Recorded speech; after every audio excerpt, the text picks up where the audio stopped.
துன்மார்க்கருடைய ஆலோசனை நடாமலும், பாவிகளுடைய வழியில் நில்லாமலும், பரியாசக்காரர் உட்காரும் இடத்தில் உட்காராமலும், கர்த்தருடைய வேதத்தில் பிரியமாக இருந்து இரவும் பகலும் அவருடைய வேதத்தில் தியானமாக இருக்கிற மனுஷன். மெடிடேஷன் அப்படின்னா சிந்திச்சுக்கிட்டே இருக்கிறது. கையை தட்டி கர்த்தருடைய வசனம் என்ன சொல்லுது அதை சிந்திங்கன்றேன். கையை தட்டி பெரிய சத்தியத்தை சாதாரணமாக சொல்கிறேன். அப்போ எதை பிரதர் சிந்திக்கணும்? நான் சிந்தித்தது பூரா நடக்கலை. என் வாழ்க்கையில் சிந்தித்தேன், நடக்கலை. என் பிள்ளைங்க வாழ்க்கையில் சிந்தித்தேன், நடக்கலை. என் குடும்பத்தார் வாழ்க்கையில் சிந்தித்தேன், நடக்கலை. சரிங்களா? என்னெல்லாமோ சிந்தித்தேன், அதில் எதுவுமே நடக்கலை. 1-2 தான் நடந்துச்சு, நடந்தது கூட ஞாபகத்துக்கே இல்லை. அப்படின்னா நீங்கள் சிந்திக்க வேண்டியதை சொல்கிறேன். கர்த்தருடைய வேதம் என்ன சொல்லுது? அவர் மெய்யாகவே உன்னுடைய பாடுகளையும் துக்கங்களையும் சுமந்து தீர்த்துட்டார். உன் அக்கிரமத்தை நீக்கிட்டார். நீ வியாதியாக இருக்க வேண்டிய அவசியம் இல்லை. நீ உனக்காக அவர் தரித்திரனா நீ ஐஸ்வர்யவான் ஆகுவதற்காக. அப்போ நம்ம தரித்திரமாக இருக்க வேண்டிய அவசியமே இல்லை. ஆமாம். அதனால் நமக்கு ஜெயம் கொடுக்குற ஒரு தேவன் இருக்கிறார். ஜீவனுள்ள நாளெல்லாம் நன்மையும் கிருபையும் நம்மளை தொடரும். நன்மை தான் நடக்கணும், நமக்கு தீமை நடக்காது. தீமை நடந்தாலும் தேவன் அதை நன்மையாக மாற்றுவார். நான் தேவனுடைய பிள்ளையாக இருக்கிறேன், ராஜாவாக இருக்கிறேன், ஆசாரியனாக இருக்கிறேன், ராஜரீக ஆசாரிய கூட்டமாக இருக்கிறேன். நான் ஒரு இரத்தத்தினால் கழுவப்பட்ட நீதிமானாக இருக்கிறேன், பரிசுத்தவானாக இருக்கிறேன். இதையே சிந்திங்கன்றேன். கையை தட்டி ஆமேன். இதையே சிந்திங்க. ஆமேன். வாக்கு தத்தங்களை சிந்திங்க. என்னை குறித்து வசனம் இப்படி சொல்லுது, ஆனால் என் சூழ்நிலை வேற மாதிரி இருக்கு. அதெல்லாம் நடக்காது. ஆமாம். முதல்ல படகுல இயேசு கிறிஸ்து இருந்தப்போ கூட பயந்தாங்க. ஏசப்பா இருக்கிறாரு, தூங்கிட்டு இருக்கிறாரு, பயந்தாங்க. போதகரே, நாங்கள் அழிந்து போகிறோம், உமக்கு கவலை இல்லையா அப்படின்ட்டு.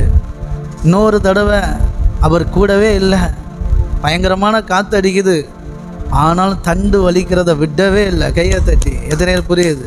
அவர்கள் தண்டு வலிக்கிறதில் வருத்தப்படுகிறதை கண்டு விடவே இல்லை. பார்த்துக்கலாண்டா, அவர் சொல்லி அனுப்பியிருக்கிறார். என்ன வந்துட போகுது? எதிர்காத்து வீச, எதிர்ப்போரும் பேச, ஆமாம், எனக்குள் இருக்கிற ஒரு பெரியவர்னு போய்கிட்டே இருக்கணும். எத்தனை பேர் விசுவாசிக்கிறீங்க? ஆமேன். ஆமாம், அவர் சொல்லி இருக்கிறாரே. ஆமேன். ஆமாம், அவருடைய வார்த்தை சொல்லுது, நீங்கள் கஷ்டப்பட மாட்டீங்க, நீங்கள் தரித்திரப்பட மாட்டீங்க. நீயோ கடன் கொடுப்பாய், அநேக ஜாதிகளுக்கு கடன் கொடுப்பாய், கடன் வாங்காதிருப்பாயின்னு தான் வசனம் சொல்லுது. அப்போ எப்படி நீங்கள் கடன் வாங்குவீங்க? அதை சிந்திங்க. வாங்கக்கூடாது. வாங்குகிற நிலைமை வந்ததுன்னா வரக்கூடாது. ஆண்டவரே, இது வரக்கூடாது, வந்துட்டு இன்னைக்கு போயிட்டு போட்டு இனி வரக்கூடாது அப்படின்னு விரும்புங்க, விசுவாசிங்க, அதையே சிந்திங்க. எந்த கஷ்டம் வந்தாலும் இந்த கஷ்டம் எனக்கு இருக்கக்கூடாது இல்லையா? வசனம் இப்படி சொல்லுது இல்லையா? அதை சிந்திங்க. இல்லைன்னா அதுக்கான வசனத்தை எடுத்து பாருங்கள். இல்லைன்னா எனக்கு ஃபோன் பண்ணுங்க, நான் சொல்லித்தரேன். அந்த நேரத்தில் ஆவியானவர் பேசுவார். வசனத்தை நான் சொல்கிறேன் உங்களுக்கு. நான் அவ்வளோ திறமைசாலியானா இல்லை. உங்களுக்கு எந்த வசனத்தை எந்த நேரத்தில் சொல்லணும்னு எனக்கு போதிக்கிற வரத்தை தேவன் எனக்கு தந்திருக்கிறார். அதனால தான் என்னை போதகராக வச்சுருக்கிறார். கையை தட்டி ஆமாம். தீமோத்தேயுவை பார்த்து சொல்கிறேன், நீ போதக சமத்தனா இரு அப்படின்றார்.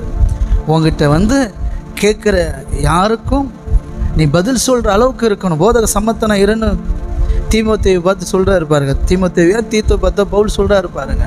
அதனால் தேவன் மேய்ப்பராக வச்சுருக்கிறார். தேவன் ஒரு சபைக்கு போதகராக வச்சுருக்கிறார். ஆடுகளுக்கு மந்தைக்கு என்ன பிரச்சனைங்கிறத தீர்த்து வைக்கிறது தான் தேவன் வச்சுருக்கிறார். உங்களுக்கு எந்த பிரச்சனை இருந்தாலும் சொல்யூஷன் இங்கே உண்டு. கரங்களை தட்டி சீரியஸாக கர்த்தர் சாட்சியாக சொல்கிறேன். 6 வருஷமாக 7 வருஷமாக ஊழியம் செஞ்சிட்ருக்கிறேன். எனக்கு தெரியும், நம்ம ஊழியத்தில் வசனத்தை குறித்து கேட்ட டவுட்டுக்கும் சரி, ஆலோசனையும் சரி, இதுவரைக்கும் கரெக்டாக சொல்லி சக்ஸஸாக தான் போய்கிட்டு இருக்கு. கர்த்தர் சாட்சியாக சொல்கிறேன். கரங்களை தட்டி நான் வேறு ஏதோ படிச்சுட்ருப்பேன், எனக்கு ஒன்றுமே தெரியாது. திடீர்னு சந்தேகம் கேட்பாப்புல. முதல்ல கொஞ்சம் நேரம் யோசித்து ஒரு காரியத்தை சொல்லுவேன். கடைசியில் அங்கே சுற்றி இங்கே சுற்றி கரெக்டான வசனத்தை சொல்லி சூப்பராக முடிக்க கிருபை செஞ்சுருக்காரு. நான் நிறைய தடவை பார்த்துட்டேன். அப்படி தான் தேவன் வச்சுருக்கிறார். அதே மாதிரி தான் உங்களுக்கும். ஓகே. அதனால் அந்த மாதிரி சூழ்நிலைகளை, நெருக்கமான சூழ்நிலை, கஷ்டமான சூழ்நிலையில் பிரதர் இப்படி இருக்குது சூழ்நிலை அப்படின்னப்போ அந்த நேரத்தில் என்ன வசனமோ என்ன வார்த்தையை தேவன் தருவார். அப்போ அதை குறித்து பேசுங்க. அதையே சிந்திச்சுட்ருங்க. வாழ்க்கை மாறும். கர்த்தருடைய வசனம் தான் உங்கள் வாழ்க்கையை மாற்றும். எத்தனை நேரம் நம்புறீங்க?